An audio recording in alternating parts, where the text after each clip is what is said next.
Today is Friday, March 8th, and there's just a little bit of electricity in the air. I'm Jeff Jower. And I'm Rick Levine. I'm assuming that electricity starts every month when the moon is in Aquarius and things are buzzing, and today they're buzzing even a little more. Absolutely. The moon in Aquarius is certainly the source of that comment. Aquarius is so weird that it's called the water bearer, but it's not an emotional water sign. It's an intellectual air sign.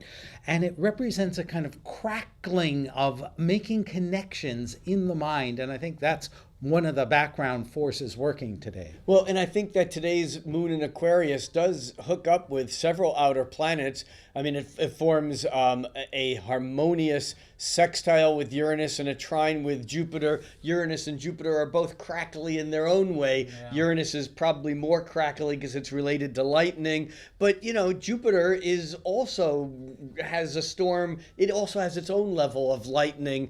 And then the moon forms maybe a little bit more restraining square with Saturn holding the energy back.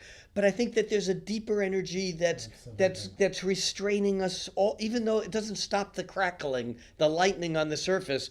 But it's not just all about that. Yeah, absolutely. Today is the second 60-degree sextile between slow-moving Saturn and Pluto. Not that this necessarily triggers an event today. Actually, the seriousness, the dealing with your insurance agent, getting your will in order, examining what you would do in case you had bankruptcy or divorce, which is those are all related to Pluto and Pluto Saturn ending. Yes, yeah, Pluto and Saturn and preparing for the worst. I mean, it can also mean setting up appropriate protections against possible losses, and that's a big background theme going on now. So what's really interesting is, on one hand, the moon, which is the closest thing to Earth and it's kind of our immediate filter, right.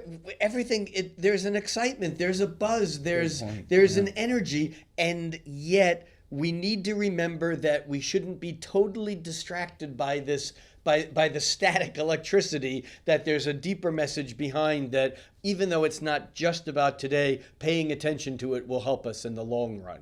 I'm Rick Levine. And for Planet Pulse, I'm Jeff Jower.